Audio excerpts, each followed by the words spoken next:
34-дугаар бүлэг. Хилтгий заяа юу? Эсвэл оргид үеийн энэхүү шууганы эзэн нь мэдээж Ян Чин байлаа. Яг энэ мөчид Ян Чин олонний анхаарлын төвөөс Ян үг бүрмсэн шахан гаргаж хамаг харцыг өөртөө соромзон мэд татав. Дүүгийнх нь энэ гинтийн амжилт Ян цайдыг хэрхэн сандаргаж буйг түүний царайны хувирлаас бэлхнээ хаж болохоор байлаа. Ян Чинийг үлэмж биед чулуу өргөх шалгуурт түрүүлсэн цагаас хойш Ян цайдытай хамт ирсэн охид бие барьж дийлсэнгүй. Цайдаа ихчээ, танай дүүд хүнжил дулаацууж өгөх хүн хэрэггүй юу? Хэмээн Ян цайдыгийн нэгэн найз ахын ээрч муурн асуув. Үүнийг сонссон Ян цайдээ хэрэгтэй байдгүй яах вэ? Үгүй, хэрэггүй гэж санд мэд хариуллаа. Тэр охин ухта Ян Чинийг их нэртэй эсхийг л лавсан хэрэг. Цайдаа ихэндээ үннийг хэлэх гэснээ бодлоо даруй өөрчлөв. Дүүн одоо Ян овгийн насанд хүргэсний яслалын авраг очиход байхад бурын нэгэн хүнчтийг нь дулаацуулна гэж юу байх вүлээ? Тийм хүн маш нарийн шалгуураар орох ёстой. Найз нөхдийн харилцаа өөр хэрэг. Харин дүүгийнх нь насан туршийн хань ижил гэдэг тоглоом биш. Цайдаа ихчээ, надад нэг хөөрхөн нэмэгтэй дүү бий. Дараа дүүтэй чинь танилцуулж өгье. Мэдээж над шиг царайдаг биш л дээ. Хэрв дүү чинь миний дүүг гол бол би ч бэлэн bay шүү. Би дүүгээс чинь хэд ихчж гэлээ. Нас бол зүгээр л тоо шүү дээ гэж өөр нэг охин ам уралдан хэлв. Зайр цаашаа. Цайдыгийн дүү минийх. Үгүй, чи өөрөө зайр. Ян Чин бол минийх. Их талын 100 овгийнханд ийм дүр зургийн биш зан. Эр хүнээ баатарлаг, хүчирхэг байхыг хүсдэггүй бүсгүй хүн энэ талд үгүй. Залуу хазуу насандаа ийм гайхалтай авьяас бэлэг харуулна гэдэг охидын сэтгэлийг булааж ханьяараа сонгох хамгийн том шалтгаан болдог үлээ. Гэвч Ян Чиний үзүүлбэр бүгдийг байлдан дагуулж чадсангүй. Түүний амжилтанд эргэлзэж ямар нэгэн зал мих ашигласан байж таарна гэж хардаж буй хүмүүс байсаар байв. Ян Чин хуурсан юм биш үз. Удахгүй болох тулааны шалгуурс хин нь хинбэ гэдгийг харуулна. Тулааны талбарт хуурч мэхлэх боломж үгүй. Олон хүн ийм бодож байтал хөгшин зарц. Одоо тулааны шалгуур албан ёсоор хэлж байна. Би хоёр-хоёроор нь санамсаргүй байдлаар сугаж тулалдуулна. Ян хүн Янжэ. Бэлэн. За эхэл. Ян хүн Янжэ хоёрын тулаан эхэллээ. Тэр хоёрын тулааны урлагийн түвшин бие бэлдэржүүлэх шатны 2 дугаар үед хүрсэн байр. Ян овгийн гоц гойд сууднууд биш ч гэлээ тэд бол овгийн тулгуур багнууд юм. Тулааны явцад тэд өөрсдийн сурсан эрдмээ гайхуулж үзэгчдийг чамгүй баясгав. Эцэст нь Ян хүн арай илүү ур чадвар гаргаж Янжээг хүчтэй цохиртоор язв. Үүний дараа тулаанууд ар араасаа түргэн хөвөрлөө. Хөгшин зарц нэрсийг сугалсаар байв. Ян Чин яахгүй байсан ч ховь тайлзан гэлтэй. Эсвэл хөгшин зарц зориуд зохион байгуулсан уу? Тэрээр Ян хинтэй таарчээ. Ян хин, Ян Чиний эсрэг, хоёулаа талбад гарч ир. Хөгшин зарцыг хэлж дуусвуу үгүй юу? Ян хин, Ян Чин хоёр Ян овгийн тулааны талбарт гарч ирэн өөдөөсөө харан зогсов. Энэ хугацаанд Ян Чин баггүй гайхаж байлаа. Ян хинтэй таарна гэдэг ердийн нэг тохиолдол биш мэд. Ян Чинхээ болон хөгшин зарц нар түүний хүчинд эргэлзээ хэвээр байгаа бололтой. Эс бөгөөс яагаад заавал хуучин үстнийг нь сархоор явуулах вүлээ? Ян Чин ёчтой инээмсэглэв. Уг нь тэр Ян хинтэй тооцоо бодох гэж яахгүй байсан ч одоо түүнд сонголт үлдсэнгүй.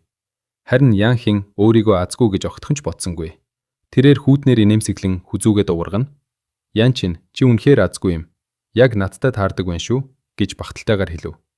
Тийм бич үү? Би өөрийгөө азгүй гэж бодохгүй байна. Хэмээн Ян Чин үл ялыг инээмсэглээд. Саяхан чиний ахч бас надад ийм үг хэлсэн. Та хойш ч үнэхээр төрсөн ах дүүс юм да гэв. Ян хин шүдээ зун. Ян Чин, жүжиглэхээ бол. Бусад хүмүүс чиний тэр амжилтыг залмихээр ирсэн гэдгийг мэдэхгүй байж болох ч намайг хуурч чадна гэж бодоо юу?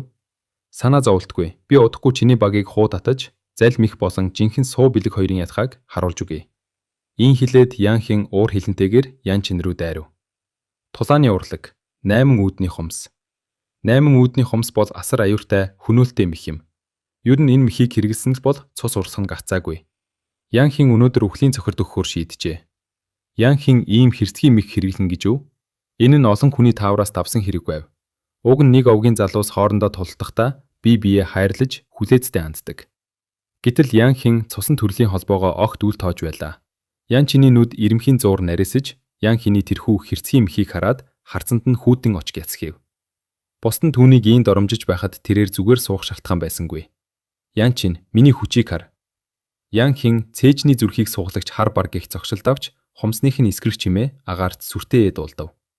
Ян Чин өнгөрлөө. Хэрэв түүний амжилт үнэхээр хуурамч байсан бол энэ ганц дайралтал түүнийг тахир дутуу болгоход хангалттай. Гэвч Ян Чиний амжилт үнэхээр хуурамч байсан гэж үү? Энэ мөчид Ян Чиний уруулын буланд үл ялгийн нэмсэглэл тодорлоо. Тулааны урлагийн хувьд 8 үүдний хумс аюуртай байж болох ч Ян Чиний үйл хөөгч нудрагны дэргэд бол хүүхдийн тоглоом төдий. Түүнчлэн тулааны урлагийн төвчний ялгааг нь авч үзвэл Ян Хин түүний өмнө хурц илд барьсан хүүхд чигэд харагдаж байв. Үх! Ян Чин Симхийг хараад аянгийн хурдаар нудрага далайж Ян Хиний гарыг шууд атгах нь авлаа. Дараагийн агшинд түүний нудраг салхи татуулан Ян Хиний цээжинд бов. Ян Хин нэгэнтээ чангаар орилоод амнаас нь цус садран хоошоо шидэгдлээ. Яг энэ мөчид Ян Чиний хүчинд эргэлзэж байсан бүх дуу хоолой таг болов. Сая үлэмж биед чотог үрхийг нь зайлмих гэж бодож байсан бол одоо юу гэх вэ? Ян Чин ердөө ганцхан хөдөлгөөнөөр Ян Хинийг бут нэрэглээ. Үүнийг хуурам мэхлэл гэж хэлэхэд дэндүү хол зөрнө. Ян Чин жинхэнэ хүчээрээ энэ амжилтанд хүрсэн байна. Итгэмээргүй юм. Ян авгийн насанд хүрэхстийн яслын хамгийн том нууц хүзэр Ян Чин байжээ. Ян Хин ялагдчихлаа. Ялагдсан ч гэждээ. Ян Чин түүний зүгээр л няц дарчлаа. Ян Чин ямар мэх хэрэгснэг ч бид харж амтсангүй. Тэд ерөөсөө өөр төвшний хүмүүс байна. Аава, та Ян Цайдитэй очиж уулзаарай. Энэ яслын дараа би Ян Чинийг өөрийн залуугаар сонгохоо шийдлээ. Охин минь, чи түүнийг сонгоод тэр чинийх болчихдаг юм бишээ. Тэр чамайг сонгол чи түүний бүсгүй болно. Энэ дарааллыг зөв ойлгох хэрэгтэй шүү. Энэ мөчид тарпа даяар шуугаан дэгдэж хүн бүр сэтгэл нь хөөрсөн байдалтай байлаа. 36 дугаар бүлэг. Улаан хувцаст морд дээрэмчид. Зөвхөн гадар савж унсан Ян Хин л өвдөгтөө умартан нүдэндээ үл итгэсэн харц тээж хоцров. Яаж ийм байж болдог вэ наа? Түүн рүү чиглэсэн харц бүрээс Ян Хин урд өмнөхөөсөө илүү доромжллыг мэдэрнэ. Тэрбээр ичсэндээ хорсон цээжээ даран хашрав. Боломжгүй. Ян Чин залдиж таараа. Тэр гарцаагүй зайл гаргасан.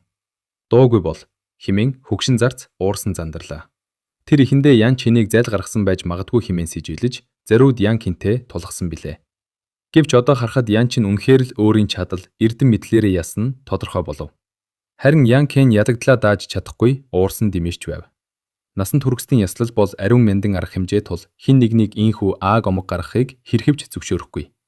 Ян Киний ядагдлаа хүлээж чадахгүй байгаа ачаагүй байдал нь бусдын нүдэнд түүнийг усамж дорд харагдуулж орхив. Түүнтэй хэдийнэ үгсэд байсан Сун Чамэ хүртэл түүнд гүнээ дурамжхан байлаа. Чамэ, энэ Ян Кинд одоо чиний нөхөр болох хэрэг байхгүй хэмээн Сун Чамэн ард зогсох дунд эргэн насны ир аяархан өгүүлв. Сун Чамэ дуудлагатай гихчин толгойд охин. Эцгээ, би мэднэ. Ян Кэн надад тохирох хүн биш. Гэхдээ түүнийг шууд түтгэх амархан ч данцч боломж олголгүй яг одоо няцаах нь арай хатуудахгүй гэж үү? Хатууднаа. Чи түүнд зөөзөн хандаж болох ч бидэнд хэн зөөзөн хандах юм бэ? Чамэ, чи өмнө нь Ян Кэнээс зайгаа барьж байсан чинь ухаалаг сонголт байсан. Гэвч нэгэнт холбогдсонц бол шаардлагатай үед зангилааг эрс шулуухан таслах хэрэгтэй.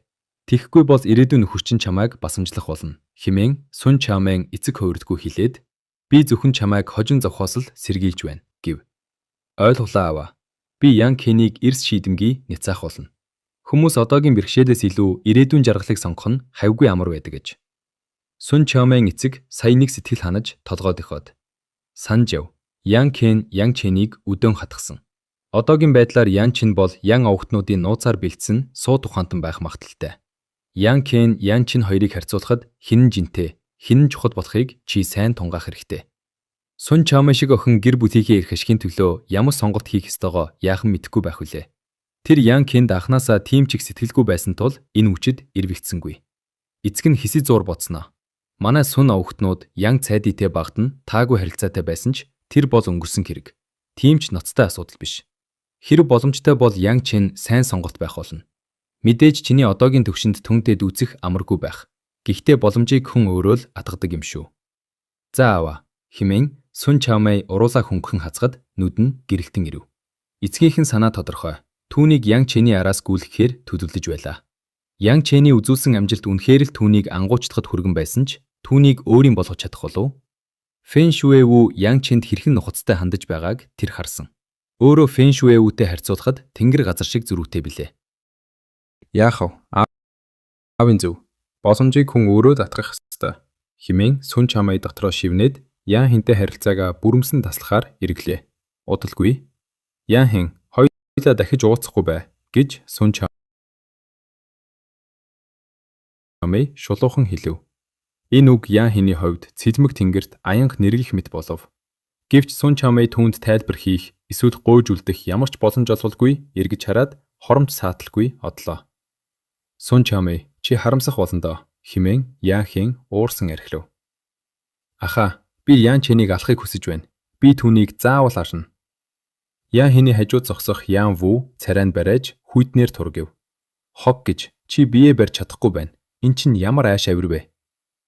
Гэхдээ Ян Хэний зүрх сэтгэл хорсол дүүрэн байв. Санаа зовлтгүй. Би сая Ян Чэний хид хідэн мэхний учрыг орчихсон. Түүний хүч магадгүй би бэлтэржуудах төвшний 4-р шатны орбилд хүрсэн байх. Гэхдээ миний тулааны урлагч мөн адил 4-р шатны орбилдоо байгаа. Тулааны техникийн хувьд би 8-р ахлагчаар өөрийн биеэр заалгасан. Удахгүй би түүнд хэн болохоо мэдрүүлнэ. Ян Ву уруулаад олоогоод тэр үед би түүний гол судсыг шууд тасалж ямар ч хэрэггүй антан болгоно. Тэгвэл тэр дахиж ийш тийш үсчиж чадахгүй болно. Энэ мөчид Ян Цайдэ олны дунд хамгийн гялгцсан нэгэн болж бүр дүү Ян Чэнээсээ ч илүү нэр хүндтэй болоод байв. Яагад гэвэл хүмүүс энд 100 хийхээр ирсэн хэрэг. Ян Чэн багаасаа эцэг гэхийн нүүр үзээгүй, ихчтэйгээл бие биедээ түшиг болж өссөн. Игч нь түүний хувьд их шин байдаг тул хүмүүс түүнд хандна дүүтэй нь ураг баригдах санал тавьж байлаа. Насанд хүргэсдийн яслалын титэм хүртэгсдийг бусад авг аймагуд үргэлж отож байдаг. Ян Чэний одоогийн амжилт хэдий ёслолын хамгийн шилтэн биш ч гэлээ 4-р шатны тулааны чадвараараа олныг бишрүүлж чадсан юм.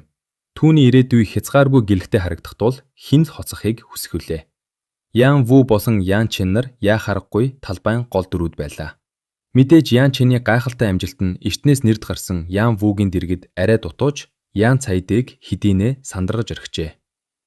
Цайдэ, охин минь чамд таалагдана гэдгийг би амлаж байна. Тэр үнэхээр үзэгсэлэнтэй.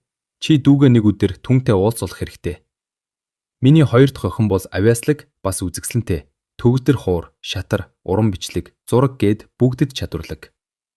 Бид хүмүүс Ян Цайдыг бүчин хүн бүрл үг хэлхийг хичээж байсан нь түүнийг твдүүж орхив. Яг тэр мөчид гүм гинтийн хүчтэй дуу чимээ гарч тэнд байсан хүн бүрийг цочроолоо. Хэн бэ? Санаанд оромгүй явдал болж Ян авгийн гол хаалга нэгэнт эвдэрчээ. Хисэв бүдэг хүмүүс морьтойгоо Ян авгийн хүрээ рүү дайран орж ирэв. Тэд жиг дусаан хувцаар ижисэж, шандас хурдан хүлэг хүлэглэн биеэ ихэд тоосон байдалтай харагдана. Замаас зайл хэмээн тэргүй жава усаан хувцаст биштэй ир хаалхны манаачийг өшиглэн зайлуулв. Тэгснэ тэр чангаар инээж. Ян авгийн жалуусаа бид жид бүрийн алб хурцураа авахар ирлээ. Ян авгийн тэргүүн Ян Жинхэ гинт гарч ирэн харилцан дайсагнагчдын өмнө хөмсөг зангидан зогслоо. Ирхмээ, алб хувцуур авах хугацаа болоход хит хоног дутуу байгаа босоо. Өнөөдөр манай Ян авгийн насанд хүргэсдийн яслал болж байна. Та бүхэн манай авгийн нүүр талыг бодох байлгүй. Ян авгийн тэргүүн бид танд нүүр өгөхгүй гэсэнгүй. Гэхдээ энэ жилийн алб хувцуур өнөөдөр л дуусах ёстой. Танаа авг манай улаан хувцаст дээрэмчдийн нүүрийг бодохгүй байгаа юм биш үстэ хэмээн тэргүүнээр дохуурхав. Олны дунд зогсох Ян Чин энэ байдлыг сонирхон ажиглана. Сүнсний тулааны төвшний Ян авгийн тэргүүн хүртэл ийм ээлдэг хандхаас өөр аргагүй байгаа эдгэр хүмүүс ер нь хин юм бол? Ян Чин. Ян Чинийг инхүү тунгааж байтал Ян ахтах болон 4-р ахтах нар ихэд сандарсан царайтай гүйн ирлээ.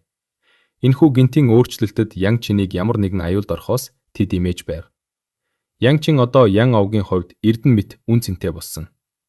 Ян Жинхэ тэдэнтэй ярилцахаар явахынхаа өмнө Ян Чинийг нүднээсээ салахгүй байхыг тусгайлан даалгасан билээ.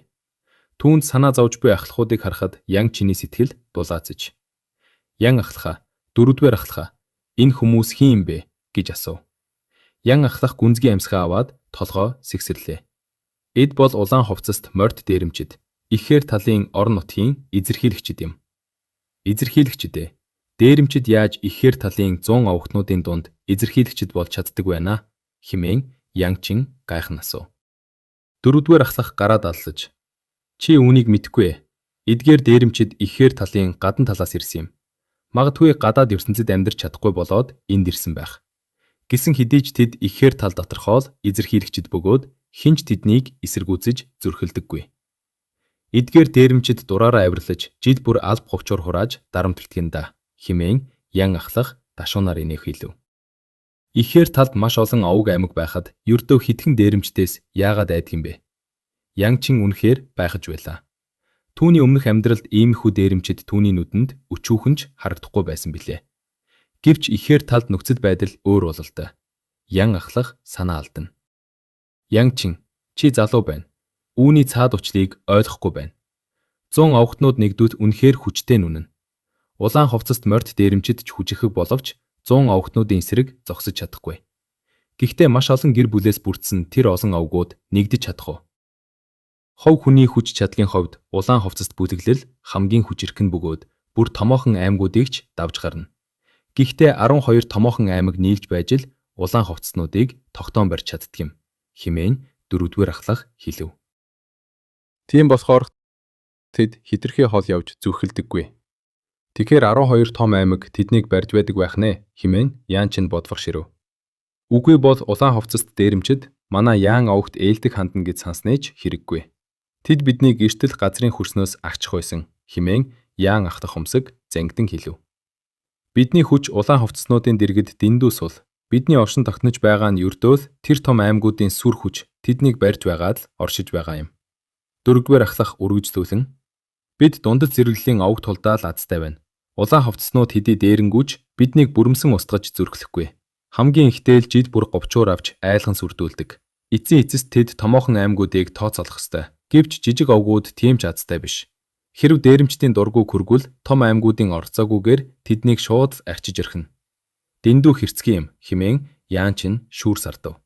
Тэр өмнөх ертөнцөө хэрцгий гэж боддог байсан ч энэ газар ч мөн адил өршөөлгүй байх нь. Тийм ээ хэрцгий. Гэвч бид яаж чадахгүй. Энэ бол энэ ертөнцийн амьд үлдэх хууль. Улаан хувцаснууд тоож баршгүй нүгэл үүрдэггүй гэж юу? Дээрэм тоноос алсаг хядлаг гээд бүхий л муу мухайг тэд үлддэг. Тийм биш байсан бол яагаад тэр жижиг овгууд манайх шиг дундаж босон том аймагуудтай ураг баригдах гэж ав тавьж байгаа гэж чи бодож байна? Тэд удам ухсаагаа үлдээх, аюул тохиолдоход түшиг толгуур болох газар хайж байгаа хэрэг. 4-р ахлах сэтгэл хөдлөнгүүгээр хэлв. Янчин, чи нэгийг санаж яваарай. Манай Яан овг улаан хувцаснуудын довтлохооноос амьд үлдэж байгаа нь бусад том аймагуудын хүчтэй холбоотой болохоос биш, бидний өөрийн хүч биш юм. Үүрдийн цэцэглэгт доромжлолоос ангид байх цорын ганц түлхүүр бол зөвхөн өөрийн хүч чадал. Манай үеийнхэн ердөөл ийм хэмжээнд хүргэж чадлаа. Харин та нарт залуу үеийнхэнд хязгааргүй боломж бий. Тэд яагаад Янчнийг ийм их хамгааж байгаа вэ? Учир нь эдгээр залуу сууднууд л гэр бүлийн ирээдүйн итгэл найдвар үлээ.